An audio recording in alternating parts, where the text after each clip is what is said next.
time at their women's midweek gathering. And so Marina had a blast. My wife Marina had a great time with everybody. And so she comes back home and we're talking about things. And to wind down, we watch This Is Us. You guys have seen This Is Us? So Marina and I are good. We're big This Is Us fans. And I'm not a crier, but I'm telling you, that show will pull at you, man. So some of the guys may think that it's too much of a drama show, but I'm telling you, there's so many layers in that show that's awesome. So I'm not going to spoil the show for you, but I want to share something that relates to what I want to talk about today. I'm going to show a little clip just to explain a little bit more. But okay, so there's this character in the show. Are you guys aware of what show I'm talking about? This Is Us. Are you guys? We here right now? Okay. So there's this character. I'm not going to spoil it for you. Don't worry if you haven't seen it. Well, I might, but oh man, now what do I do? Shoot. Okay. I'm just going to go for it. Okay. All right. There's this character in the show. His name is Randall. And he, in the show, he's African American. He's been adopted by a white family. He's grown up in this white family his whole life. He finds his father and his biological father. And there's a lot of nuanced layers in terms of his own identity and what he goes through. And then as a dad, he's raising two girls, and they in turn adopt another girl into their family. And it's a really cool picture of their marriage, his marriage with his wife and everything. And so anyways, he gets it on his heart to run for city council. And he goes, and he's in Philadelphia, he's running for city council, and his wife is totally against it because there's so many different things happening within their own family that she feels that he needs to attend to. And he, instead of listening to his wife, brothers, please listen to your wives, but instead of listening to his wife, ends up going and running for city council without her support. So he goes and he's doing this, but the whole time he's feeling guilty, and he's feeling like, man, my wife is not here, and it's very distant time in their marriage.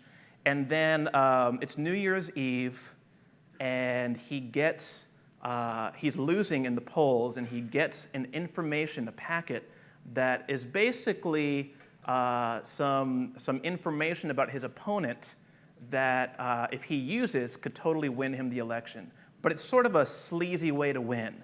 And so he is battling now. There's a tension of integrity. Should I use this information? It's New Year's Eve. I'm over here stuck in Philadelphia. I want to get back to my family's house. We have this tradition where I buy blueberry pie for my wife. She loves blueberry pie. And he gets to the diner to get the blueberry pie, and there's no blueberry pie. Somebody had just gotten the last So now he's feeling like, I'm the worst husband, the worst dad, the worst, I'm going to use this thing to win the election. I'm not even a good human being. Anyway, let's watch the clip. You'll understand. So this is what's happening, okay? And then, so I want to show you two clips. They go back to back, but you see kind of what's going on in his life and his tension. Ready? I just wanted to give the people something better. I thought they deserved that. You know, my father once told me that I was going to be a great man. And my whole life, in the back of my mind, I always wanted to be one. I'm starting to think it might be harder to be a good man than a great one.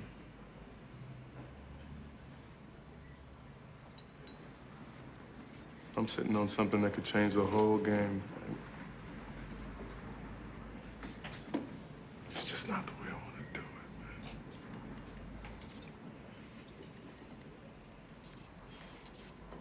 it, man. I'm sorry, man. You just wanted to say hi on New Year's Eve. I didn't mean to take all your time. You know, I give a lot of deathbed advice. Comes with the job, I guess. Deathbed advice. That's the key. Act in a way that'll make you smile when you're old and gray and lying under a pale pink nursing home blanket, thinking about the life you lived. You do that, you'll be the man your father wanted.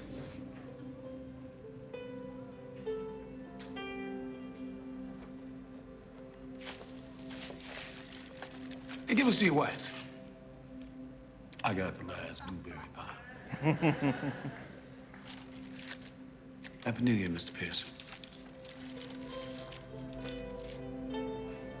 Happy New Year's to you, Reverend Harley.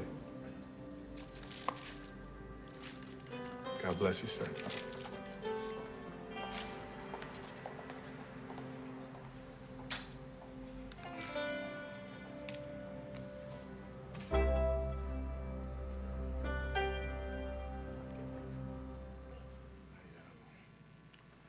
Hey, can we just, I owe all four of you an apology for everything that I've been missing over the past couple of months, for the way in which I let this campaign take over my entire life.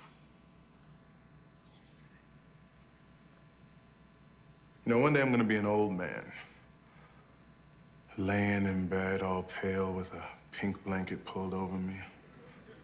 Maybe the pink blanket's pale, I can't remember. Anyway, do you know what I'm gonna be thinking about? It's not about this election.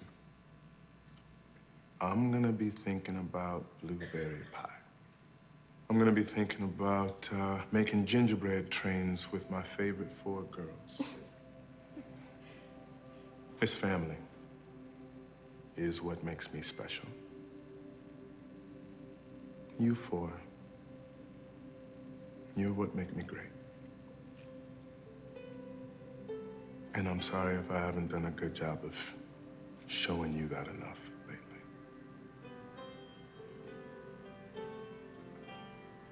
Anyway. Now, who's ready for some pop? Anybody need any tissue? You didn't think you were going to come to church and watch This Is Us, huh?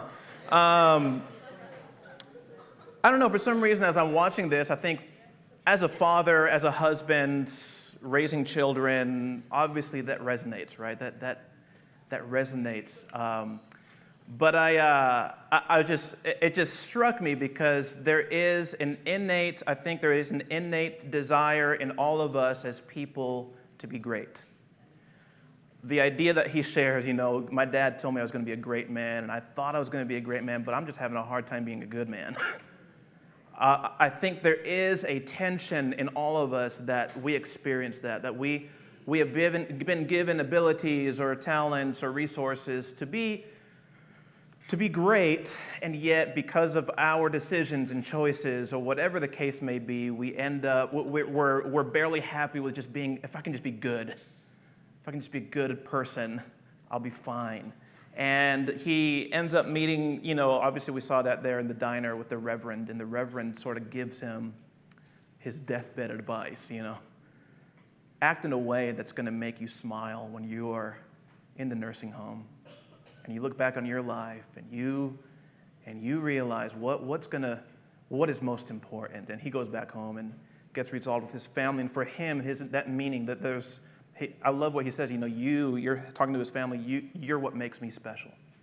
You're what makes me great. And I really I really hope that as fathers, as men here, we can hear even that message as we're raising our children, as we are leading our families, that we could see, man, this is the best investment of time and energy we could put is in raising these arrows that we're going to launch into the world, right? So that's a whole nother sermon for a whole nother time. But I thought about this. There is this innate desire in all of us to be great.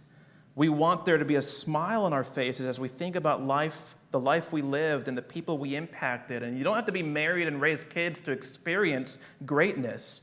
For this character in the show, he realized his most important contribution to society would be the family he raised, the memories built with his family. And, you know, he goes on with the election, and he's a lot more peaceful in his approach to the election because he understands what the priorities are in his life. I think sometimes we think greatness is perfection. Greatness is somebody in the public eye and inspiring the masses. And in our society, we think about grace and greatness. We think of people who are talented in an area and use their ability to accomplish great achievements. And they have intellectual ability, athletic ability, financial shrewdness, business or entrepreneurial insights, and people with giftedness then use those gifts and become great. And in that kind of a setting, only a few can be great, and the rest of us will just be good enough, because maybe our gifts are not as much as LeBron James or whatever the case may be. You know what I mean? Jesus comes on the scene, and we're going to drop into the middle of a conversation that he's having with his closest friends, and he has just told them, hey guys, I am on the way to death. I'm on the way to a painful death. And we're dropping into the middle of this conversation after he shares this with them. And he has a completely different view of greatness that I want to talk about this morning. Mark 10:35 says, James and John, the sons of Zebedee, came up to him and said to him, Teacher, we want you to do for us whatever we ask of you. And he said to them, what do you want me to do for you? And they said to him, grant us to sit one at your right hand and the other at your left in your glory. And Jesus said to them, you do not know what you are asking. You see, for James and John, their definition of greatness was what they were seeing Jesus do. He had authority, he had influence in the community, and they wanted a bit of that authority and a bit of that power as well. And to them, greatness meant influence, power, authority, maybe even wealth. I want to sit at your right hand and at your left. I want to be able to be that guy that everybody looks at, and I share authority that Jesus has, you know, and this is their perspective. And Jesus says, you don't know what you're asking, and he kind of goes into this thing about, he uses this phrase, can you even drink the cup? Like, do you understand? Do you even know what you're asking? Can you even handle that type of authority and that responsibility? Because it comes with great sacrifice and pain and suffering. And their response, if you read the story, their response is, yes, we got this. They're confident. And again, their view of greatness was dependent upon Jesus' influence that he had shown them as they walked with him. And then it's funny, so the other 10 heard it. In verse 41, it says, they began to be indignant at James and John. Now, I don't know I'm sure it wasn't because they were upset that James and John were being disrespectful towards Jesus. I think they were just indignant because they wanted to be the ones at the right hand or at the left too. These are the guys that Jesus trusted with the keys of the kingdom. I mean, come on. He had just told them, I'm going to die. I'm going to suffer. And they're over here, yeah, oh, that's cool. But can we sit at your left and right? This is sort of their mentality. And now the other 10 are all upset because they want to be the ones sitting at the right or the left. And that's not fair. Why does James and John get that? In verse 42, Jesus calls them together. And he says to them, guys, you know that those who are considered rulers of the Gentiles lord it over them, and their great ones exercise authority over them. In other words, guys, listen, you know how leadership works, how authority works, how greatness works. You lord it over people. You leverage that authority in order to get things done for you, to do your bidding, to do what you want to get done. That's how authority works. That's how abilities and greatness works. And today in our society, this is the same now as it was then. The apostles want to rule, and they want to be in authority, and that's why they want to sit on the right and the left, so they can be in authority, because this is what they viewed as greatness. This kind of authority, this kind of influence, this kind of power. But Jesus makes this phrase, like, you know what it's like. You know how it is. And then he says this, not so with you. Guys, you know how it works. You know what it is to be an authority. You know what it is to be the great ones. But if you follow me, not so with you. And then Jesus gives them and he gives us his definition of greatness and how we are to use whatever abilities, gifts, resources, authority that we may have. And he says, whoever would be great among you must be your servant. And whoever would be first among you must be slave of all. Jesus takes everything we would describe as greatness and authority and leadership and impact and influence, and he turns the whole thing upside down. He says, if you're going to be a great man, if your desire is to be a great man or a great woman, where people would look at you and remember you for being great, it would be because you leveraged your abilities, your authority, your talent for the benefit of others and not for your own personal advancements.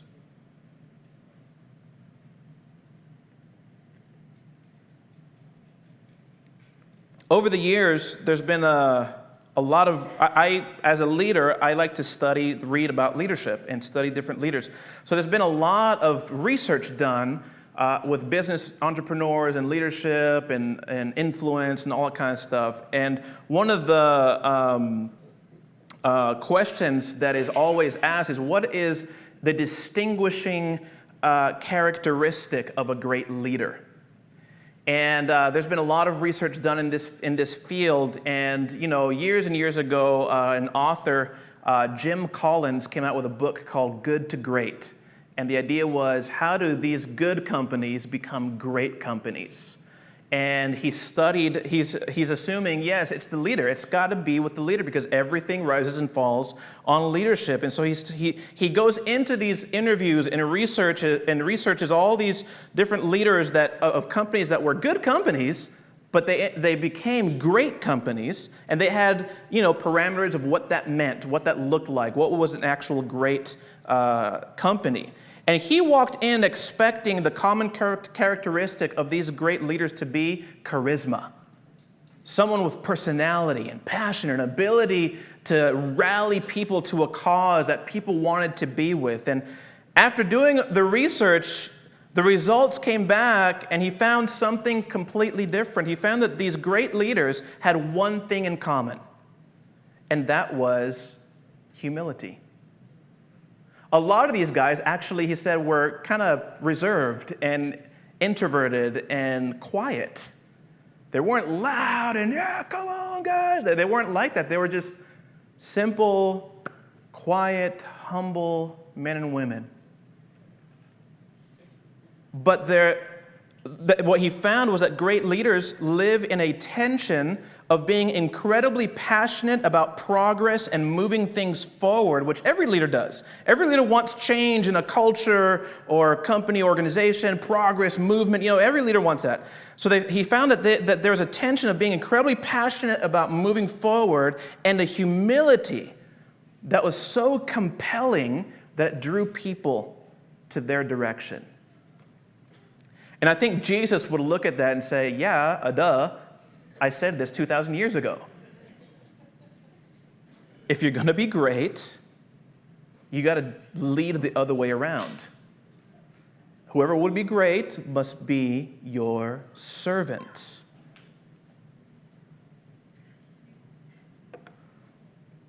True greatness is found in Jesus' definition of greatness, to serve others, to be a slave of all. This weekend is Martin Luther King Jr.'s birthday celebration, right? This weekend, and he, in his spirit and his speeches, the whole nation kind of gathers around the idea of Dr. King stood for community service and being involved in the community and speaking for those who could not speak for themselves and these kinds of things. And one of the things that he said that falls in line with Jesus' statement here, he says this: everybody can be great.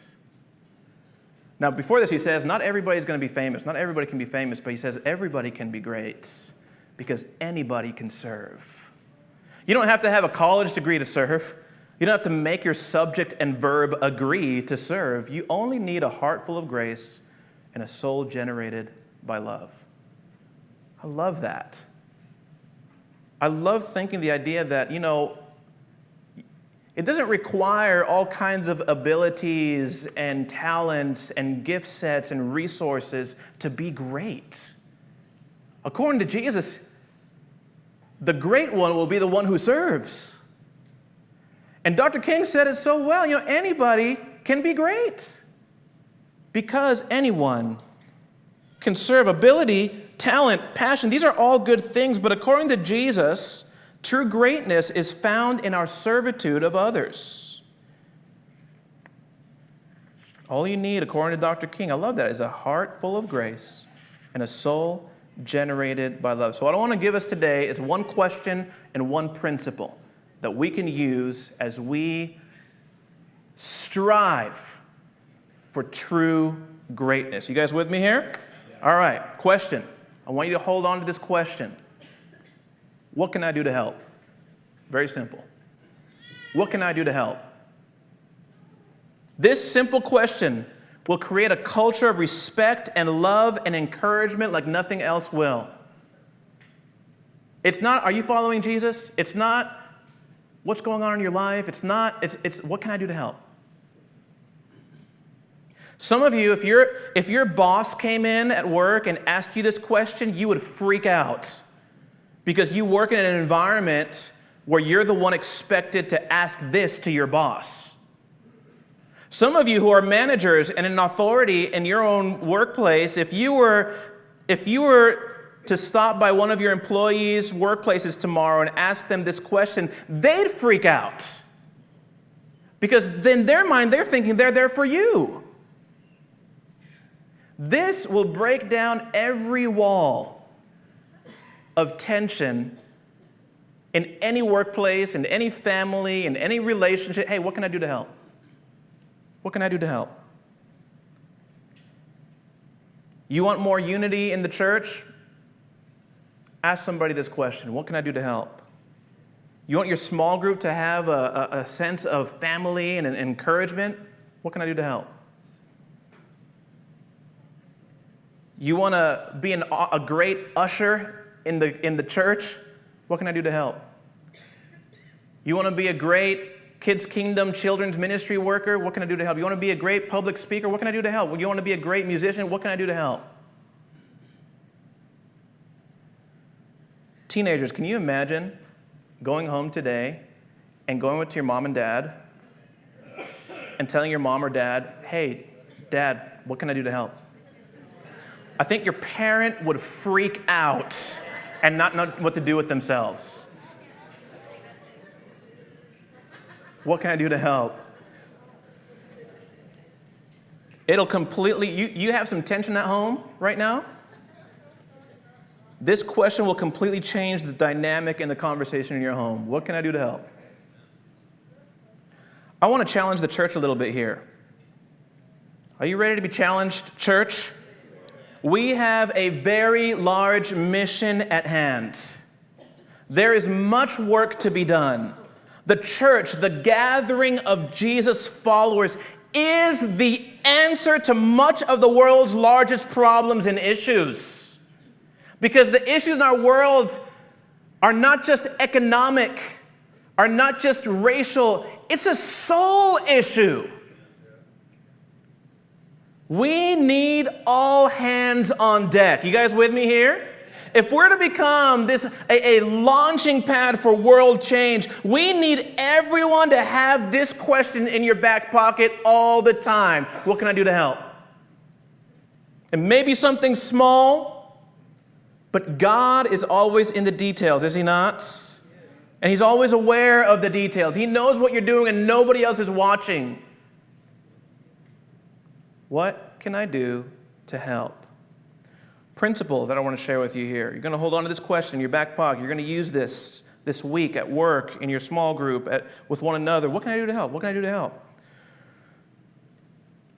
Principle, do for one what you wish you could do for everyone. Do for one what you wish you could do for everyone. Sometimes we want to help and make an impact, but we get so overwhelmed by all the issues around us. There's homelessness, there's human trafficking, there's domestic violence, there's socioeconomic inequalities, there's educational issues, there's special educational issues, there's all kinds of things happening in our world around us. And sometimes we can be so overwhelmed by what's happening around us that we can study it so much that we live in a sphere of theory. And it's what I like to call paralysis of analysis, you know? You're studying everything, but you don't do anything because you're just like stuck and you're overwhelmed by how much need there is in our world. I get like this. I get like this a lot sometimes. And that's just within the church. There's so many needs in the church. I'm like, I don't know where to go, what to do, let me go pray. But I love this idea, man, if we just did something for one person that we wish we could do for everyone, that could change the world. There will always, Jesus said this, there will always be the poor and needy around us and amongst us. There will always be individuals in need of special attention and encouragement in their faith. There will always be needs. I would say don't wait to be told the needs. Just leverage your abilities, your authority for the benefit of others around you. And in this, you will be aligned with Jesus' clear definition of true greatness. 1 John says this, "For this is how we have come to know love. He laid down his life for us. We should also lay down our lives for our brothers. If anyone has this world's goods and sees his brother in need but closes his eyes to his need, how can God's love reside in him? Little children, we must not love with word or speech, but with truth and action." Amen, church? The example Jesus gives us is one of sacrifice, that we should also lay down our lives for our brothers without closing our eyes to the needs of those around us, but being willing and able to dive in to meet needs. Do for one what you wish you could do for everyone. You know, one of the things I really want to emphasize and plug today is this program here, Hope Youth Corps. Hope Youth Corps and Hope Volunteer Corps. These are programs that Hope Worldwide provides for young men and women, not just young men and women, but anybody. Volunteer Corps is for singles and for families, and the Youth Corps is primarily for college students and high school students, but the Volunteer Corps, that's for anybody that wants to be a part of it. And what Hope does is they provide an opportunity to be able to take some of your resources and abilities and use them to serve and meet the needs of people around us. And you get to be in connection with other like-minded people from around the world, around the globe. So when I was in high school and in college, I got to hold AIDS-infected babies in South Africa and nurture them and hold them, change diapers and help. I got to be a part of a situation where we put on a carnival for orphans in Mexico City, to teach English to students in Hong Kong, China, to work with the Sihanouk Hospital in Cambodia, where they serve over 1 million people, free health care for citizens in Cambodia. I got to see it with my own eyes. So the stuff that we're doing in terms of Hope Worldwide that we give to, I'm a witness. I've seen it. Many of you have seen it as well, but I actually got to be there and see, wow, this is making an impact. It's incredible. I wanted to plug this because I feel like, man, sometimes we can get so stuck in our routine that sometimes it's just good to get out of our routine, to see what's happening around us, the realities of even disciples, Jesus followers around the world who have to travel 2 hours on a bus to get to a midweek gathering of disciples. And we're over here freaking out because it's raining. You go see some of these places, I'm telling you, it changes you.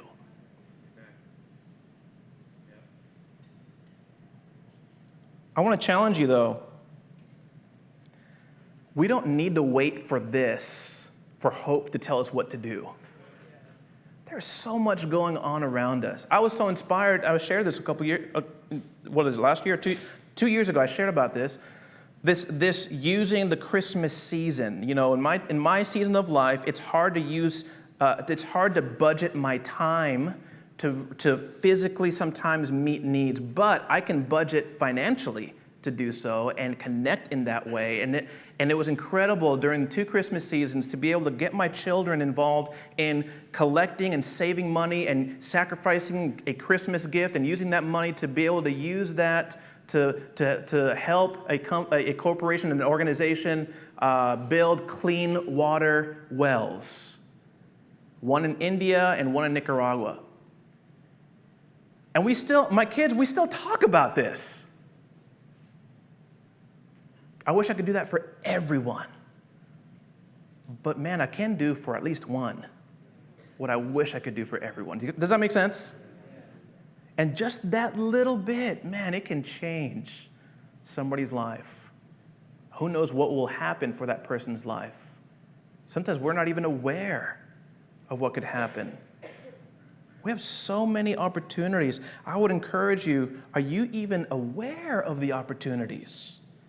Don't get hung up on helping everyone, but just do for one what you wish you could do for everyone. You know, tomorrow is our annual Day on Hope, where we as a church choose a project to be able to just help. And we're going to be helping an organization called Dream Catchers, where they use horseback riding and horses to help kids with special needs to be able to, with their motor skills, and be able to even just kind of therapy for children. And so we're going to go there, and I don't know, they're going to make us shovel manure or something. I don't know what we're going to do. But the idea is, and I think sometimes we can get caught up in like, well, what is this for? Listen, we're doing for one what we wish we could do for everyone.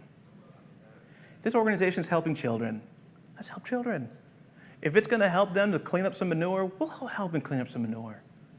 If it's going to help us to help them to like do their job better, to meet needs more by us like shoveling some dirt and planting some things and raking some leaves and cleaning up the horses, whatever. Let's just go do it.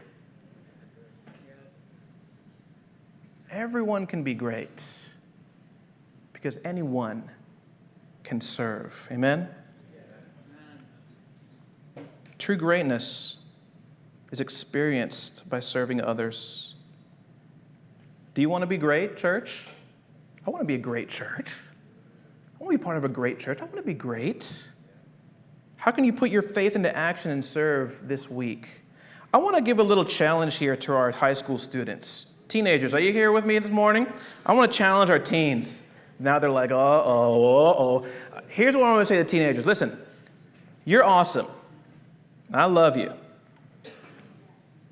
Teens, I love you guys. I love you too. All right. I just want to say this to the teenagers. You're living in a world that is waiting for you to step up and meet a need. There is a spiritual hunger. And there are spiritual desires that are not being met in your high schools. 10 years ago, Marina and I were serving in the youth ministry in Culver City. And one student at Culver City High School started a Bible talk and had no idea what he was doing.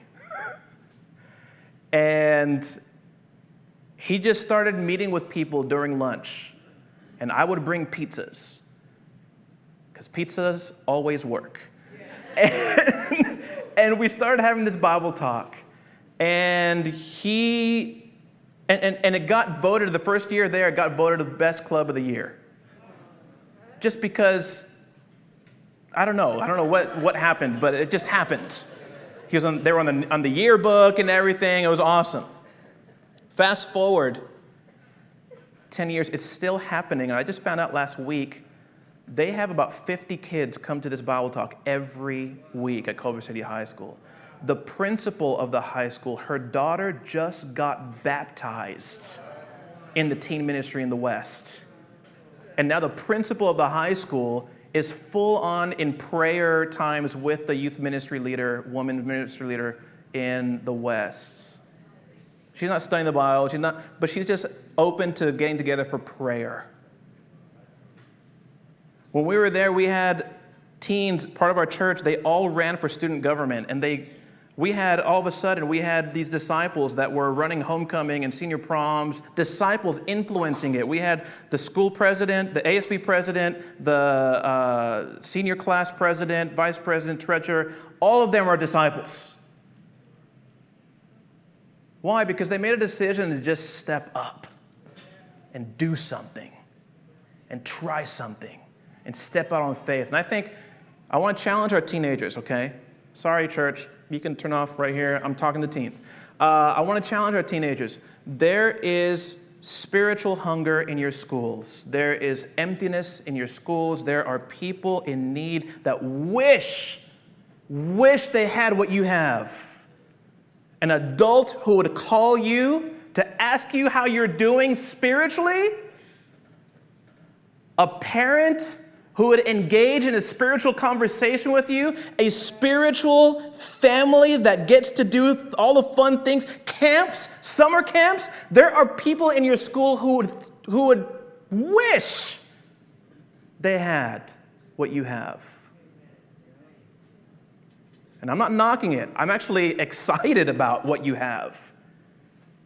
But I'm just saying, what you have is not just for you. What you have is something to be shared with multitudes of students in your schools. And you may think, that's a lot of people. I can't do it. Do for one what you wish you could do for everyone. You find one person. Just find one person. And ask them, hey, what can I do to help? What can I do to help? If your faith is not there to start a Bible talk and to get all like, yeah, we're going to change the world, just ask one person, what can I do to help? It will change that person's day. They might laugh in your face. They might say, what are you even talking about? If you ask that to your teacher, they might say that you're like a teacher's pet or whatever. But you will be aligned in that moment with what Jesus defines as greatness. And Jesus would look at you and say, that guy, that 15-year-old, that 16-year-old, he's great because he serves others. That girl, that 16-year-old girl, that 15-year-old girl, she is great because she is thinking about serving others and not consumed with or worried about what others think about her. Teens, I just want to challenge you because I believe in you so much. I know that you can do this. Man, can you imagine if you were to do this, guys? And this whole section would be filled with high school students that go to your high schools on Sundays. Like this whole section. Like we would have to have multiple services because there's so many high school students that feel safe enough because you decided to say, what can I do to help? How can I serve you? How can I help you? In fact, come with us to Dreamcatchers tomorrow. You're going to have a great time. These friendships that I get to experience, these adults that are in my life, you would love this. Can I get a little bit of a whisper of amen from the teen ministry here? What can I do to help? Do for one what you wish you could do for everyone. Oh, hey guys, sorry about that. We're going to have communion right now. So Jesus says at the end, Mark ends this story in verse 45. Even the Son of Man did not come to be served, but to serve, and to give his life as a ransom for many. Jesus doesn't ask us to do something that he has not done. Jesus says, follow me.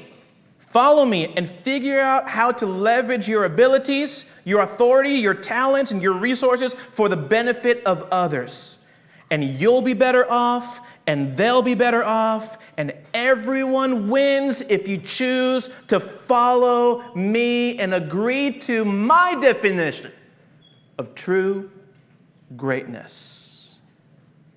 So how can you start tomorrow? Simple. What can I do to help? How can I do for more ones what I want to do for everyone? Can you imagine this level of humility, this level of awareness, this level of desire for greatness? A generation of Christians who are changing the perception of Christians in our communities, in our schools, in our neighborhoods. And we won't just barely be good, we will be great. Because we will begin and strive to prioritize what God prioritizes and imitate his Son by serving and giving our lives for many ones. Because anyone can be great. Because anyone can serve. Let's pray. Our Father in heaven, as we take communion this morning, as we consider the blood of Christ, as we consider the body of Christ, help us, God, to reflect on and think about how he has given up his life for us. He did not come to be served, although he is worthy of our worship. He is worthy of our service to him. He did not come to be served, but to serve and to give his life as a ransom for many. Father, he came to lay down his life for his brothers, and this is what it means to love, that we would lay down our lives for one another. Help us today to be aware of the needs around us. Our greatest need is your forgiveness, your grace. And as we celebrate communion right now, help us to reflect on that. Thank you for meeting our greatest need.